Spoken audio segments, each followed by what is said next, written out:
Assalamualaikum warahmatullahi wabarakatuh. Our group, which consists of me, Muhammad Reza Tala, Muhammad Lutfi Aryan, Hilmi Dwi Effendi, and Yusuf, would like to present a presentation about environmental law enforcement through civil law instrument. So the first question is, why can civil law be used in environmental law enforcement? The aspect of civil law in environmental management is one of the aspects of environmental law enforcement. With the occurrence of environmental pollution and destruction, there will be victim of pollution and destruction itself, in the sense of being the injured party. And the injured party can be an individual, the community, or the state. That's why civil law can be used in environmental law enforcement. The next slide is environmental law enforcement with civil law instruction in UU PPLH, which in English is Environmental Protection and Management Law. In UU PPLH, the process of environmental law enforcement through civil procedure is regulated in Chapter 8, Article 84 to Article 93. Civil aspects listed in this article contain the settlement of environmental dispute that can be pursued through court channel or litigation, or outside the court, non-litigation, based on the voluntary choice of the disputing party. This provision is intended to protect the civil right of the disputing party. The next slide will be brought by Yusuf. Bismillahirrahmanirrahim. Assalamualaikum warahmatullahi wabarakatuh. I can talk about the case settlement process outside the court. Article 85 states that the settlement of dispute outside the court is carried out to reach an agreement on the form and amount of compensation, remedial action due to pollution, or damage regarding certain action to ensure that pollution or destruction will not occur or recur, and to prevent negative impacts on the environment. In resolving dispute outside the court, neutral third-party service can be used to help resolve environment dispute.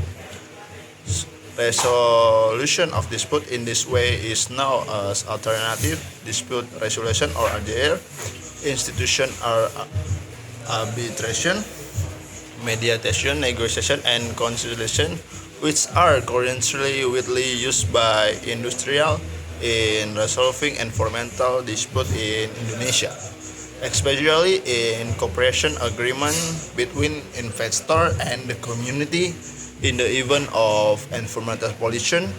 And in addition, the elucidation of Article 86 states that the government or the community can form a free and impartial environmental dispute settlement service provider. Next, the settlement process with the court. The settlement of environmental dispute through the courts is regulated in UU PPLH Article 87 to Article 92. Article 87 paragraph 1 states that every person in charge of a business and or activity committing an illegal act in the form of environmental pollution and or destruction causing harm to other people or the environment is obligated to pay compensation and or take certain action. The name of this article is based on the provision of Article 87 paragraph 1. In order to file an environmental lawsuit to obtain compensation, the following elements must be fulfilled. A. Every person in charge of a business. B. Committed an illegal act. C. In the form of environmental pollution or destruction. D. Cause harm to other people or the environmental. And E. Last, the person in charge of the activity to pay compensation and or take certain action. This is the basic reference for filing an environmental lawsuit. Thank you. Well, the next one I will explain about is also related to civil law as stated in several articles in the civil code. In Indonesia is KUHP pada bulan namely article of the civil code said that every action in the law that brings harm to another person obligates the person who because it's fault. If the laws compensate for the loss. Article 1266 of the Civil Code that every person is responsible not only for losses caused by his action, but also for losses caused by negligence or carelessness. Article 1367, paragraph 3 of the Civil Code says that laws here based on Article 1265 of the Civil Code laws the following conditions. First, error is meant as like true, and second, losses, three, a causal relationship, and four, relativity. So the next step, I will explain about responsibility and the regulated absolute liability is strict liability in Article 88 states that everyone was action, business, and our activity will use wisely. Produce and are managed which was and are push a serious threat to the environment is responsible absolute responsibility for losses in the store without the need to prove element error. The principle of absolute accountability is main a principle of accountability which few mistakes as irrelevant to the question whether in the fact exists or not. So the next presentation will be explained by my friend. So we talk about action class lawsuit. There is also a class action lawsuit mechanism in the context of environmental dispute resolution involving a large number of victims. Class action in Indonesian is known as gugatan perwakilan kelompok, namely a procedural in a civil case that gives the procedural rights of one several people to act as prosecutor to fight for the interests of the prosecutor who are called class representatives,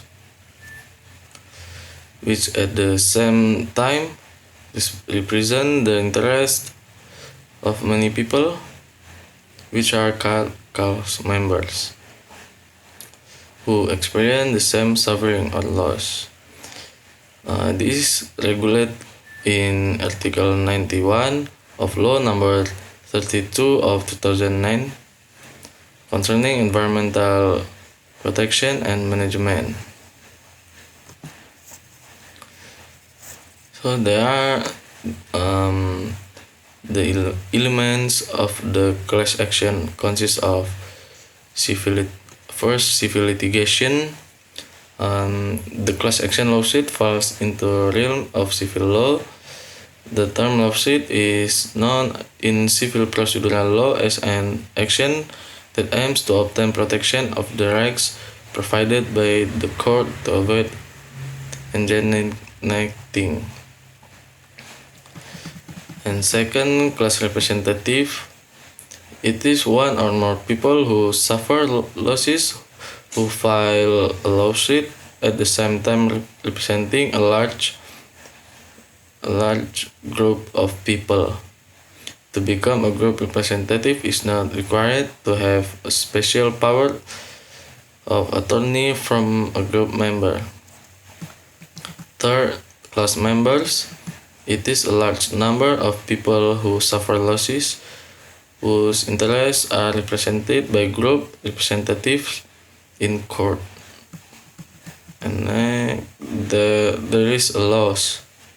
To be able to propose a class action, both group representatives and group members must truly or actually experience losses or are termed concrete injured parties. And the last, similarity of events or fact and legal basis. There are similarities in fact and similarity of legal basis. There is also the question of law between the party that is represented our class representative and the party represented. And there is class members. So that's all from us. Thank you for your attention. Assalamualaikum warahmatullahi wabarakatuh.